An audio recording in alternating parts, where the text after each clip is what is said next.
I will say that in general, with many exceptions, research in new pigments is declining, and a lot of that is due to cost pressure created by low-cost imported pigments.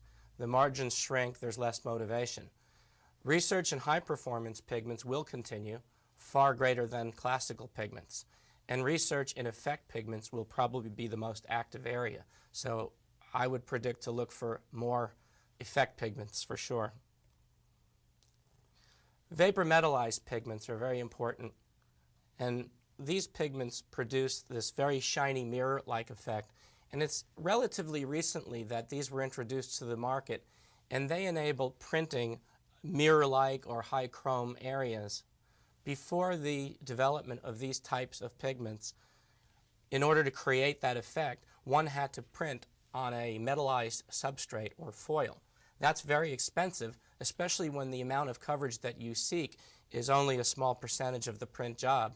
These types of pigments, although very expensive, ultimately allow cost savings and some great options in package design. We will see a few new violet pigments as they address some lacking areas in the high-performance pigment color space. This new high-performance violet will expand the color space in outdoor packaging and for food contact packaging. And another high-performance violet is far more transparent than the previous one, and it'll find application in metallic finishes, beautiful shiny luster with violets, and also it will allow highly durable pastel colors. As we said earlier, pastel colors are also going to be more of a trend given the importance of environment. Some of these muted colors are very important. And it'll also expand the color palette for food packaging and outdoor packaging. And Michelle has just handed me the outcome of the poll on your confidence level in your company's color education. 19% of you are very confident, and 61% are somewhat confident. Nobody said they weren't sure, and 14% were not very confident at all, and 4% not at all confident. But that's quite interesting. There's somewhat confident, and I think that's good. I think that's very good, but I wish I had that degree of confidence sometimes, because you never know, again, what the future holds. Now, this blue is going to be coming out. It's a very intense red shade blue that would allow very nice metallic shades, and again, very good migration resistance. And in this case, we'll see improved chemical resistance for applications, laundry detergent and drain cleaners and things that really destroy pigment. The bowerbird might really enjoy this pigment, I think. We might see an increase in the population of the bowerbird.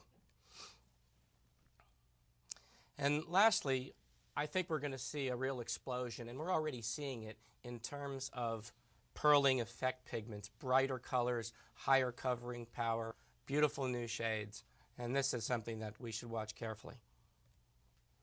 And lastly, I'd just like to finish with an idea about a couple types of color technology that might be worth keeping an eye on. They may not be out next year, but I think they're coming.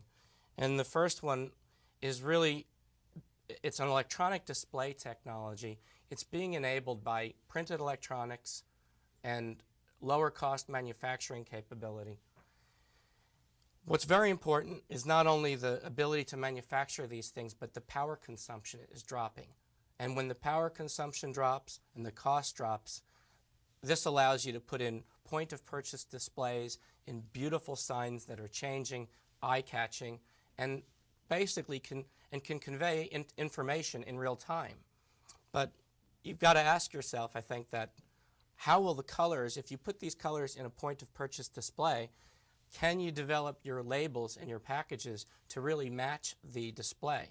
One of the things happening in this display technology is the use of reflective color.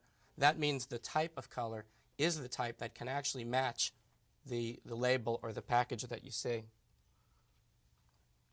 In this kind of cool example, I think, you can actually incorporate the electronic display technology into the package.